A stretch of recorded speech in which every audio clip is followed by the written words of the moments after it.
Business 130, Business Ethics, Chapter 8. So what does it mean? Mysterious Practices on Indigenous Storytellers. Here's an example of the Euro-Western type of storytelling used to convey a moral lesson. The Little Bird, a Western morality tale. A little bird was flying south for the winter. It was cold. The bird froze and fell to the ground into a large field. While he was lying there, a cow came by and dropped some dung on him. As the frozen bird lay there in the pile of cow dung, he began to realize how warm he was.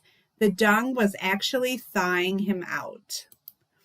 He lay there all warm and happy and soon began to sing for joy.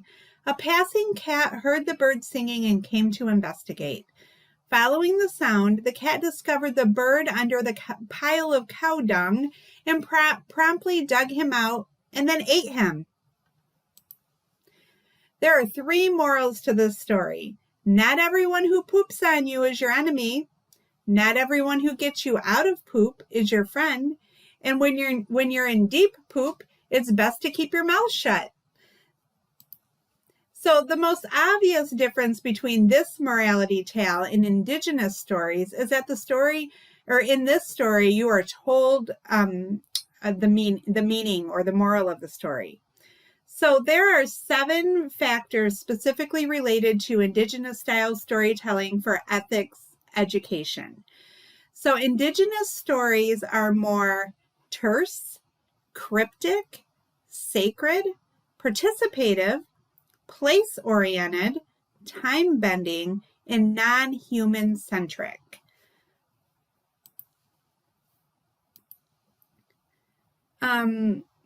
So we're going to talk about these 7 factors a little bit more. So what does terse mean? So many Native American stories use few words, leaving the details to the listener's imagination. This draws in the listener as a co-creator of the tale. Indigenous science prefers observation to manipulation and seeks integration and interdependence rather than separation and control. The listener is free to fill in details on their own. The next factor is cryptic. The moral of the story is either not readily apparent or multiple morals exist. This allows the listener the freedom to interpret the meaning for themselves. Wisdom must be sought, it is not taught. Indigenous storytelling is non-linear. This appears confusing to our predominantly linear Euro-Western ways of thinking. Non-linearity means that there may be many points, and the so-called facts do not necessarily lead directly to those points. Sacred. Indigenous stories are treated with great respect. Protocols exist regarding who has the right to tell a story and when a story can and cannot be told. Stories are the life's blood of a culture.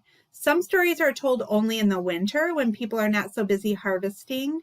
Some stories are not to be told to outsiders. Next is participative.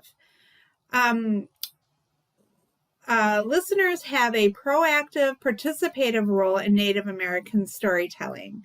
The wisdom of the Native American stories must be sought by the listener. The listener has an active role in filling in the blanks of the terse story.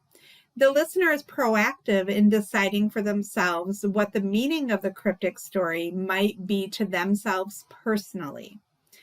Among some tribal people, there is a reluctance to write a story down. Once written, the power and authority of the text passes from the master teacher to the impersonal written word. What is lost is the wisdom and judgment of the elder who had been authorized to tell the story.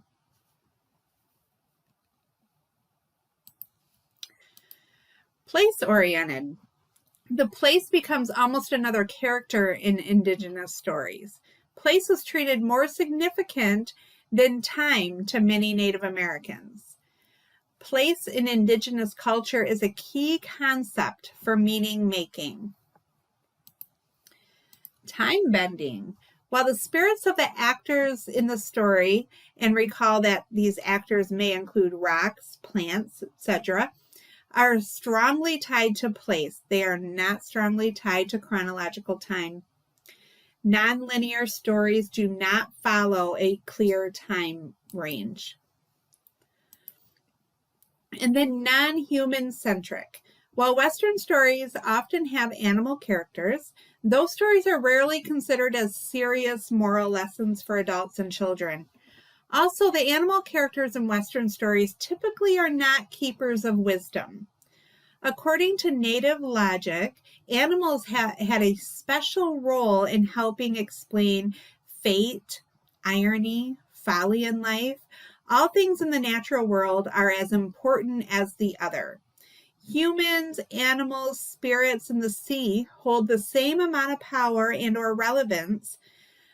Sometimes things were even held higher than humans. I should say many times.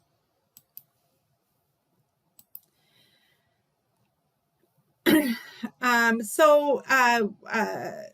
author of the book decided to change the story up and change it into an Indigenous tale rather than a Western tale. So I'm going to read that to you. The Little Bird, an Indigenous tale. A brave man was hunting alone in the winter and became so cold he fell frozen to the ground. A buffalo was passing by. "Oh, brother buffalo, let me kill you and use your hide to keep warm and your body to feed my family." The buffalo said, "Why should I give my life to a fool?"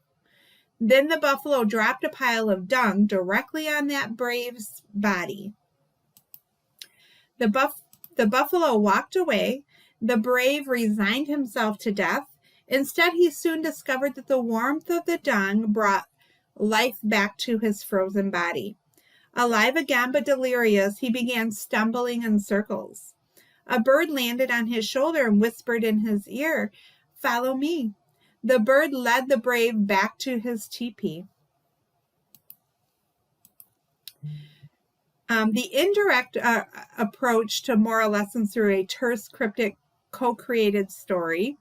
The characters, which include both human and non-human, and then the status reversal of humans and non-humans. So these are the ways that you could tell it's an Indigenous story versus a Western story. The updated Brave Hunter story emphasized the interdependence of all life. And that is the end of chapter 8.